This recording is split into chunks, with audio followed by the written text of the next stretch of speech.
You can see here that I have drawn an outline of Mecklenburg County where Charlotte is located. Charlotte is located approximately halfway down and just about in the middle of the county. Academics, as I said, have proven that cities grow in very predictable patterns. And there's always some kind of geographic barrier that separates the space. So as you can see, we have a major highway that runs through Charlotte.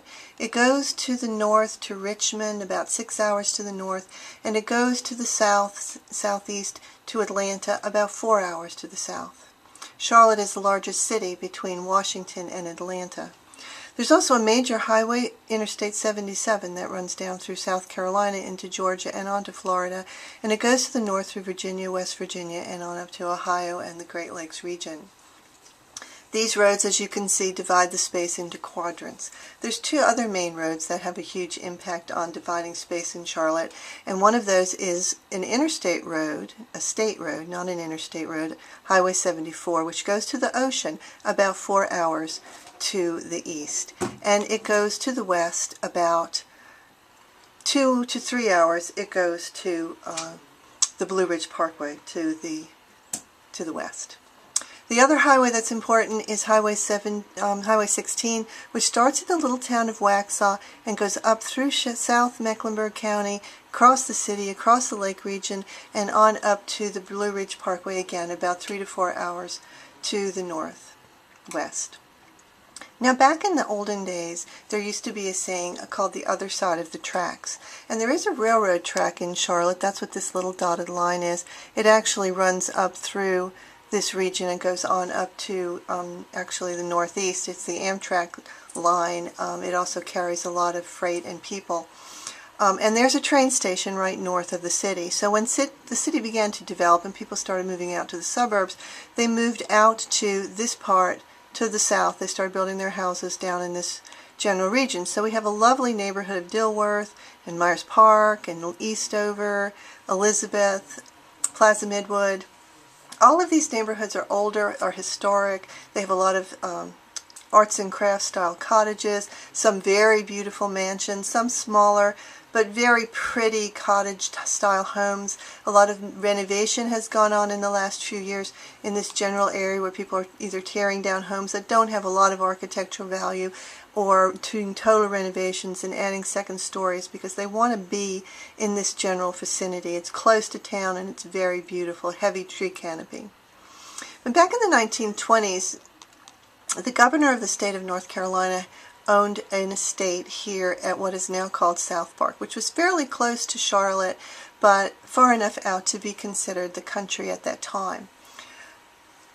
Because he was also known as the Good Roads Governor, there was a lot of good roads that got built in this general vicinity. It was also a lot of very high-end and beautiful homes in this region. You had the governor's mansion here, and so this area started to become very upscale and desirable. Well, when you have upscale and desirable, everybody wants the things that come with that. They want the nice schools and the nice roads, and they want the amenities, the restaurants, the shopping. And so all of that tended to get located in this general area. And since everyone wants those things, people tried to get as close to this as they could. But of course, this was expensive. And so as you move further closer up towards Highway 74, which is also known as Independence Boulevard, or further to the south, towards the railroad track, there's another road that runs along here called South Boulevard. It began to get a little bit more middle class, less expensive as you got away from this core. Now there's a saying in the real estate industry that whenever you want to move into a city and you've never been there before and you don't know anywhere to go, you should find the most prestigious road in town and try and find a home there. Go out that road until you can afford to buy a property and you'll never go wrong. Well, in Charlotte, that road is going to be Providence Road, which is Highway 16, on this side of town, on the south side of town. Now, when the things that people want to live near, the good schools, the nice roads, and the shopping, and all those things are located on this side of town, and they live near there, they put the things they tend not to want to live near on the other side of town. And so we have, on this side of town, the airport. We have a tank farm up here. Kinder Morgan has a storage facility. It's an oil storage facility over on this side of town. because these highways carry so many goods through the region, there's a huge number of trucking companies that are located all along here. Lots of interstate trucking traffic goes this way. It also goes north and south on 77, and you have a lot of industrial things going along this area. So this is where most of the residential tended to locate, in this low corner. And it got pretty crowded down there. And so in the mid-60s, they started noticing we needed to do something about that, and some very wise people bought some land up in this part of the county and decided that the state of North Carolina needed a university in Charlotte, and they started the University of North Carolina at Charlotte campus. They could get a lot of land out there, it wasn't real expensive, and so they built this beautiful university that now has over 20,000 students and is beautiful crown jewel in Charlotte's cap. Another thing that happened that changes the patterns was IBM located generally in this area here, because IBM was moving out of New York and they wanted to come to Charlotte, and they were heavily encouraged to go to this area because it was going to bring in more development and growth on the north side. So IBM came in here, a lot of technical companies came in here. Wells Fargo has their huge technology center is up here, employs over 7,000 people. All of that in this general location here. So you can see a rather intense pattern forming here. You've got industrial, you've got trucking, you've got the airport, you've got the train tracks, more industrial along this area, which is kind of creating a little barrier. So the housing that got put in this general area tended to be more blue collar and a little bit lower class, not bad, but lower class.